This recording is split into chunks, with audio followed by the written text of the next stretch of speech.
this month's MilSpouse feature, I'm so excited to introduce Aj Smit. Aj is an Air Force spouse and owner of Enjoy Productions, where she uses tools such as red tents, retreats, henna, soul art workshops, and creative soul conversations to weave creativity and possibilities into people's lives and businesses. I love that.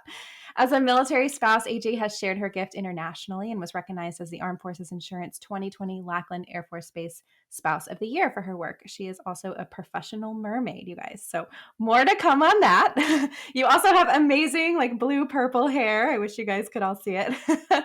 But AJ and I met virtually last year when she wrote a wonderful article about the spouse angle for Millspo Co. So thanks again, AJ, for doing that and for being willing to come on the spouse angle. I'm excited to chat again. Me too. This is exciting. Thank you. Yeah, absolutely. Well, how long have you been a military spouse? Tell us a little bit about your journey so far. Yeah, I've been a military spouse for 9 years, which is pretty wild. So we've lived overseas for most of it in Hawaii, Germany, and then Mississippi, and then now we're in Texas. So it's been a good trip so far. Well, you do a lot of amazing things in your work that I kind of touched on in your intro. And first, I just want to know, how does one become a professional mermaid? And then we'll get into all the other amazing things. But tell me more about that and how that came to be and what a day on the job looks like. Yeah, totally. It's funny because one time I actually lost out on a job because somebody thought I was an actual mermaid. She's like, I don't want to hire a crazy person. And I was like, well, mentally ill people have good meds and all that jazz, but I know I'm not a mermaid. Like, I know I'm a human. So I perform as a professional mermaid. Like you could hire a clown or a Disney princess or things like that. Just don't call them Disney princesses because they'll sue you for everything you're worth. But so this started in Hawaii. I always wanted to be a mermaid growing up, like people want to be an astronaut or a teacher. But I was like, you know what would be really cool is if I could be a mermaid. And on my 23rd birthday, I came across an article about a lady named Hannah Mermaid, who's a professional mermaid. I was like, what? You can be a mermaid and people will pay you for it? This is the best. And I was a theater major, so I was already doing teaching using drama with kids and lesson planning. So I was just like, this is performing and lesson planning put together. There's tail makers. So I had a tail made and I designed it, and you can make them out of silicone or fabric or sequins, neoprene. So mine was made out of silicone and it shipped to me. It's to my things. It's like a really tight skirt that you put on, and I can sit. I can also swim. I can't breathe underwater. That's an aerial only situation. I'm her second cousin on my father's side, so I have to breathe. Mammal over here. But I tell the kids I have a magical necklace that helps me transform, because sometimes we need our legs to drive because mermaids with the pedals don't work. So a day in the life. When I have a mermaid gig, it's kind of starts 2 hours ahead of that, and do all my makeup, and I have a wig that I wear for extra curly long hair, and mermaid crown and shells with netting. There's a reason why Ariel had clamps, because they're easier. So shells do rub. So if you're like, I just wish I had a shell bra, real bras are more comfortable than shell bras, for your reference. But it's good to know. Yeah, Good to know. a whole hour of entertaining. So we sing songs and we play games, and I hand out little mermaid crystals at the end, and we put a wish in them. So it's a lot like hiring a clown, but better makeup, less terrifying, and I don't scar your children for life. So it's pretty fantastic. Yeah. That's so cool. And so how have you carried that on as you've been a military spouse and gone to all these different duty stations? Like, you've just found a new network of, I guess kids are having parties everywhere, right? So Yeah, people are constantly having birthdays, and parents are always really excited, even if the kid's like, I don't know about mermaids. And mom's like, we're having a mermaid. I always wanted to be a mermaid. There's a mermaid coming. Be excited. So yeah, it started in Hawaii, and then I had people who had older siblings or younger siblings that also wanted a party, but they didn't want to do mermaid things. So I added a fairy character. So I added Fairy Moonfire. And then in Germany, I added Princess Rosalie, because people wanted a princess, but the Disney situation. So I became Princess Rosalie, who has tattoos and henna and rainbow shoes, and is also a dragon tamer, like dragon trainer. So it's a lot of fun. And yeah, I just write a little intro paragraph when I arrive to the spouses group, and I'm like, hey, I'm a mermaid. If you need entertainment for kids, this is going to be fantastic. You can relax, have a glass of wine, and your kids are going to be happy. You're going to be happy, and everybody's going to think you're the best. So then it just snowballs from there. do you bring your own water to these parties, or how does that work? Yeah, I have a sparkly little water bottle, and I have an extra water bottle that I give to the kids to occasionally put on my tail, because mermaids have to hydrate, right? Like, we can't have a dehydrated mermaid. And they're just like, this is the best. So Well, that's amazing. But you also do a lot of other great work around creativity. I could tell you were a theater major, even if you hadn't said it. I was like, I had an inkling. But it's the you're also, extra glitter, isn't it? yeah, you just embody creativity, I think.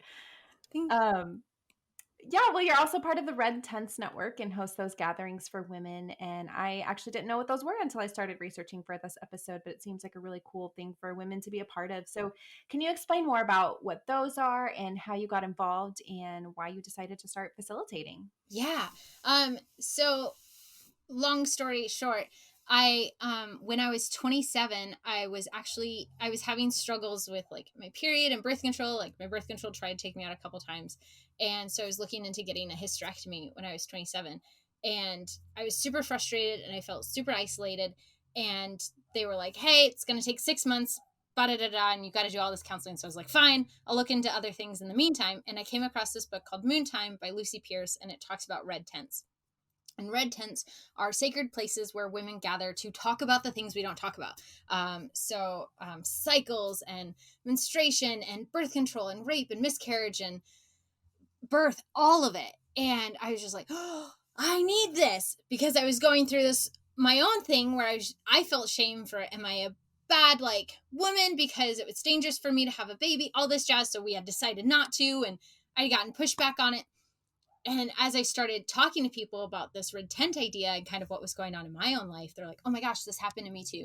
Or, "Oh, I had a miscarriage because of my birth control." Or, "I had this happen because," and it just, the story started flooding. And I was like, we have to make this. And the closest red tent was 2.5 hours away and in German, because we were in Germany at the time. And I was like, Right. well, okay, I can talk about grocery shopping in Germany, but not the innermost cycles of my soul or my body.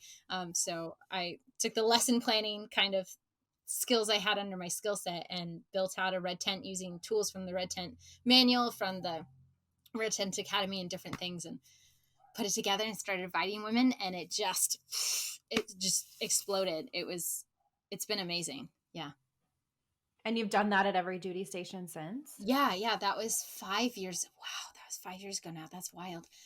Yeah, it was 5 years ago. And then, so in Mississippi, we started one. And then here in San Antonio, I actually started two, one in my house and then one at my church. And then I ended up starting an online one as well, which flourished during the pandemic. But the one in Germany is still going. Still, the one in Mississippi stopped because I was only there for a couple of months anyways. But it's it's been really neat, and how many women are just looking for a safe place to land. In red tents, we have guidelines about, excuse me, no advice unless asked for. Ask for what you need. If you need support, if you need a hug, if you need to vent. No gossiping, and there's no drinking, no drugs, no children. So you're sober, and you own your words. Does that make sense? Sometimes when women Mhm. gather, we're selling things, or we're trying to convince people to do, or we're performing, and so this is a place where you can just be like, "Hey, I'm AJ. How are you actually doing?" And then we dive into a theme together. So that vulnerability has created some amazing friendships. Yeah, I would imagine that. Is it mostly military spouses who go to these groups or women in the community, like outside of the military community? Or? Yeah, a little bit of both. We had both we had German ladies, and we had military women, because we were on base at Spangdahlem. And then in Mississippi, it was mostly Germany ladies, or military affiliated ladies, because I was on base again. And then here in San Antonio, it's been about half and half, because we live off base now. So yeah, it's just kind of for whoever resonates. I call it the red thread. Like if you feel the tug or the pull towards it when you're talking about it, some people are like, no, thank you. That sounds weird. And you're like, okay, that's fine. Probably wouldn't like it anyways. If like being vulnerable in circle might creep you out, then like maybe you don't want to come share with us. But some people are just like, yes, that sounds like a breath of fresh air. Where can I go and just be and not have to do? Those are the people that come to Red Tent. And some people are nervous and they come anyways, and they're like, oh, this is what I needed and I just didn't know it. But there's always that initial, like, women in circle has this stigma of, oh my gosh, they're witches, or but we're open faith. So I mean, we do have witches, and we have Buddhists, and we have Christians, and we have Catholics, and we have people who don't believe anything, and they're all welcome here because we're all women. Yeah, that's really great. What is your role as the facilitator to like, how do you kind of get people to open up? Yeah, we set it up with sacred space with the understanding that um, kind of, I don't know if you know, what is the Discovery of Witches, where it's like vampires don't tell tales that aren't their own. So it's kind of similar, right? Like you only speak of your own story, and the don't give advice unless asked kind of opens up that space to be vulnerable. Because the last thing you want when you're like, hey, I was sexually assaulted, is somebody else being like, oh, I was also sexually assaulted. And then this is how I did it. And then this is how I got over it. And you're like, oh, well, that's not how I felt. And then you shut down, right? Our body reacts, the shame rises, we like close down, and then we're done. So we have a talking light that we pass around and say, I have spoken. So that way you're just like, nobody's interrupting you either. And it gives you claim over your words. And we have different activities. So I have questions and activities and meditations that I lead, and we have an opening song. So that way it kind of, there's levels to it. So we're not immediately going deep down and like, okay, and how has boundaries impacted you for the very first question? People are like, I don't even know your names, so we kind of started off and help people get comfortable before we dive in, but everybody's being vulnerable. And that's also on me to also be vulnerable and share and say, hey, this is a safe space. I'm trusting you. You can trust me. Yeah, that makes sense.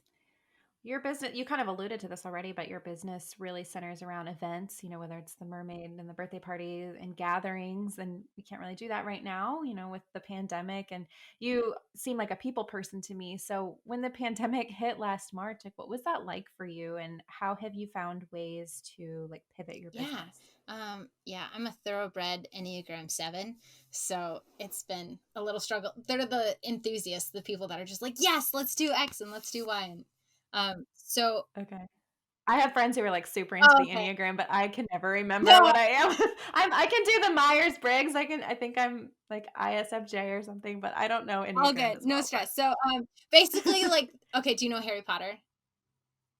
Okay. no. Basically, they're like the Hufflepuffs of the world, but basically, I'm excited and I love gathering with people, and cookies are great. But long story Okay. short, I was actually running a retreat in person here in San Antonio when the don't gather rule went down. It was on that Sunday, and the retreat ended on Sunday. I was crossing myself, like, oh my gosh, we made it. Um, Yeah. but yeah, my entire income dried up overnight, which was pretty terrifying because it was all in person. So luckily I had smart people around me, which always helps, right?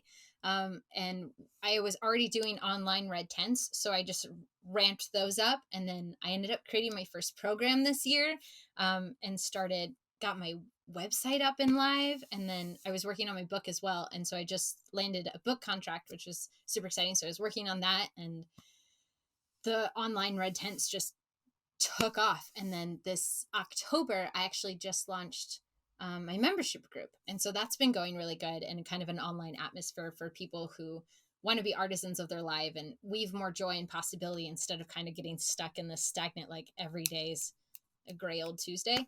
So that's been really nice as well for people to be like, okay, yes, we're stuck inside, but how can we show up fully with what we got?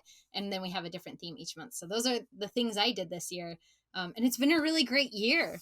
But I was really nervous at first because, yeah, I was like, everything I do is in person. So, Tell me more about your book. What's it yeah, about? my book is about red tents, and it has, the way I do red tents has each month we have a different theme that we do. So some red tents in the world, every red tent is different. It's led by different people. There's two kind of organizations that help people create red tents, but we don't have to register with anybody, if that makes sense. Or there's nobody being like, this is how you do it.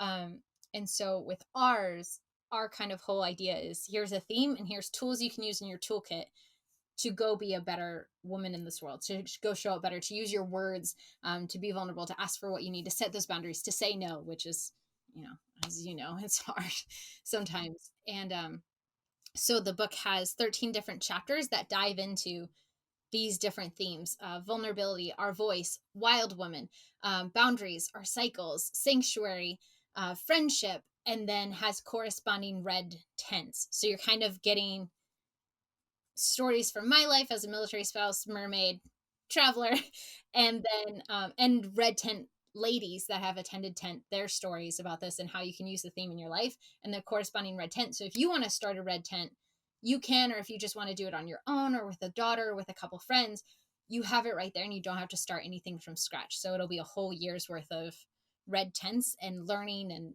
book prompts and or journal prompts and book recommendations. So I'm really excited because it's just like, here's everything I know in a book format for people to connect and learn tools, in an easy to learn way. Yeah. One thing, that I wanted to ask when you were talking about, having considered the hysterectomy or maybe feeling a little bit of guilt or shame when you couldn't have kids or decided not to, and then you found red tent. I know that there's been a lot of articles out there too about military spouses who don't have kids, or whether by choice or not by choice, and just maybe sometimes feeling that isolation. I was curious if red tent has helped you kind of feel like you have a community around you where maybe you didn't Yeah. before. Yeah.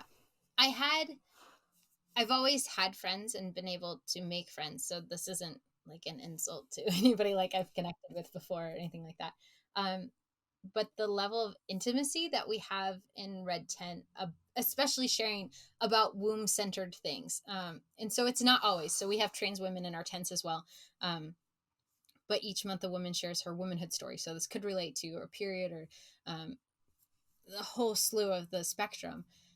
But hearing other people's stories who are also like, hey, this happened to me, or we also chose not to have kids, and it's okay. Because a lot of times when you hear about people not having kids, they really want kids, and they're heartbroken about it. And so when you're just like, hey, like, we chose not to, and then people are like, well, oh my gosh, and you're just like, okay, well, I didn't mean, you're fine, good luck, Godspeed.